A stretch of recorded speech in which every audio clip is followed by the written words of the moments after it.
Hello, welcome to this short video on how to handle muck for straw within Farmbench.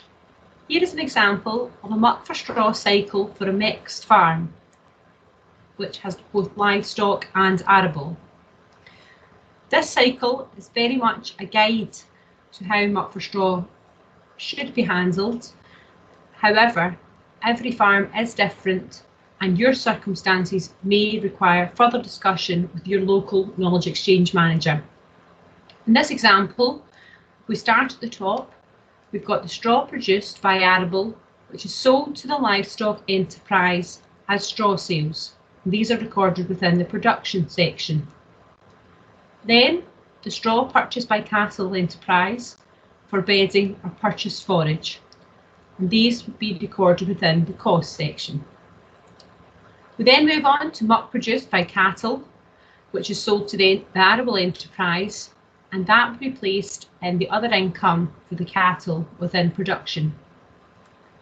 And the final step of this diagram is the muck purchased by arable enterprises, and the cost entered should be within the organic fertiliser.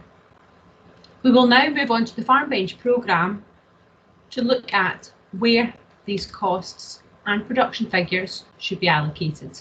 Here we are on the Farmbench Enterprises screen. You will notice that in this farm we have 3 crop enterprises, which are spring barley, winter and winter wheat, and we have a suckler hare.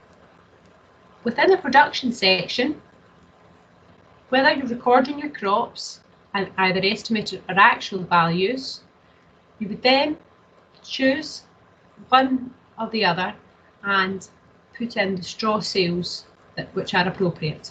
So in this example, if we take a look at the estimates for spring barley, any straw sales should be entered within this section here.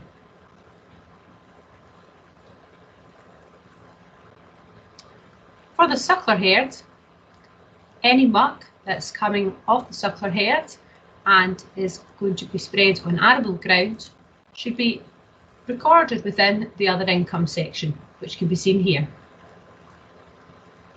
If we now look at the costs, within the crop costs, within organic fertiliser, this is where we would enter a cost for the muck that would then go back on to the arable.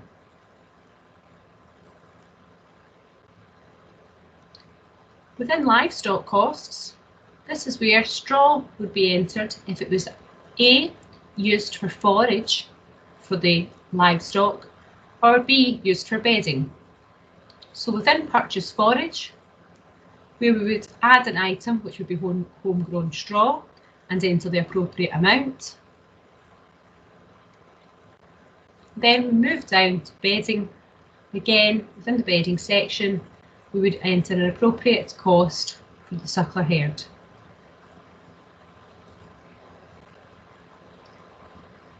Key points to take into consideration are: if the straw leaves the field, an income and a cost must be recorded on Farmbench. However, if the straw does not leave the field, then no value is to be entered within the Farmbench programme.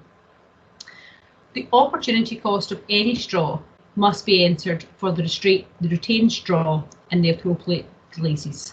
For example, if a farmer has 200 tonnes of straw and he sells 100 tonnes at a certain price and retains 100 tonnes at a certain price, that opportunity cost for the retained straw should be the same as the sold price. If a farmer values muck to put it on their land, then that muck should have a value. And the last point here is the machinery depreciation for muck for straw deals with if they deal with 2 separate farms, whichever person owns the equipment bears the cost of the depreciation. This could come into play if there was a perhaps neighbouring agreement with a muck for straw.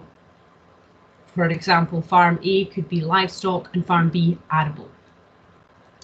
These are just some key points to take into consideration. However, please do speak to your local knowledge exchange manager if you have any further queries about this.